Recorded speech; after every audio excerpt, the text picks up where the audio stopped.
আসসালামু আলাইকুম। Trust innovation limited পক্ষ থেকে জানাচ্ছি অভিনন্দন ও শুভেচ্ছা। আজকে আমরা দেখব কিভাবে ফটো গ্যালারিতে ফটো অ্যাড করতে হয় এবং এইভাবে আমরা কিভাবে ফোল্ডার বা অ্যালবাম তৈরি করতে পারি। তো চলুন আমরা প্রথমে যেটা করব সেটা হচ্ছে ফটো গ্যালারি থেকে অ্যাড নিউ গ্যালারিতে ক্লিক করব। অ্যাড নিউ গ্যালারিতে ক্লিক করার পরে আমরা যেটা করব সেটা হচ্ছে যে ফোল্ডার বা অ্যালবামের যে নাম, সেই নামটা আমরা এখানে অ্যাড টাইটেলে দিয়ে দেব। যেমন আমি দিচ্ছি এখানে যে টেস্ট নামে একটা ফোল্ডার করতে চাচ্ছি বা অ্যালবাম করতে চাচ্ছি, টেস্ট নামে দিলাম। এরপরে যেটা করতে হবে, অ্যাড ফ্রম মিডিয়া লাইব্রেরি থেকে সাপোজ ধরেন আমরা এখান থেকে কিছু ইমেজ আমরা নিয়ে নিচ্ছি, যেটা ফটো অ্যালবামে আমরা ইউজ করব। সো অ্যাডস মিডিয়াতে ক্লিক করলাম।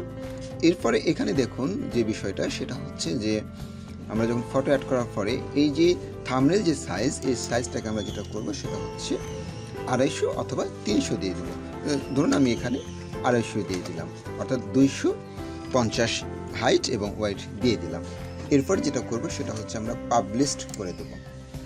পাবলিশড করার পরে আমাদের যেটা সেটা হচ্ছে ফটো গ্যালারিতে যখন আমরা ক্লিক করব তখন দেখেন এখানে একটা টেক্সট নামে একটা হচ্ছে আমরা গ্যালারি দেখতে পাচ্ছি।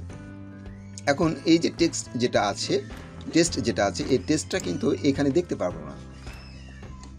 দেখতে পাচ্ছি না। তাহলে আমরা যেটা করব যে আমরা অ্যাড গ্যালারিতে অ্যাড করলাম, করার পর আমাদের অ্যালবামে যেতে হবে। অ্যালবাম অ্যাড করার পরে অ্যালবামে যাব। অ্যালবামস থেকে ফটো গ্যালারি, অর্থাৎ ফটো গ্যালারিতে আমরা এডিট করব। ফটো গ্যালারি এডিট করলে এখানে দেখতে পাবো আমরা এই যে টেক্সট নামে একটা ফোল্ডার দেখতে পাচ্ছি।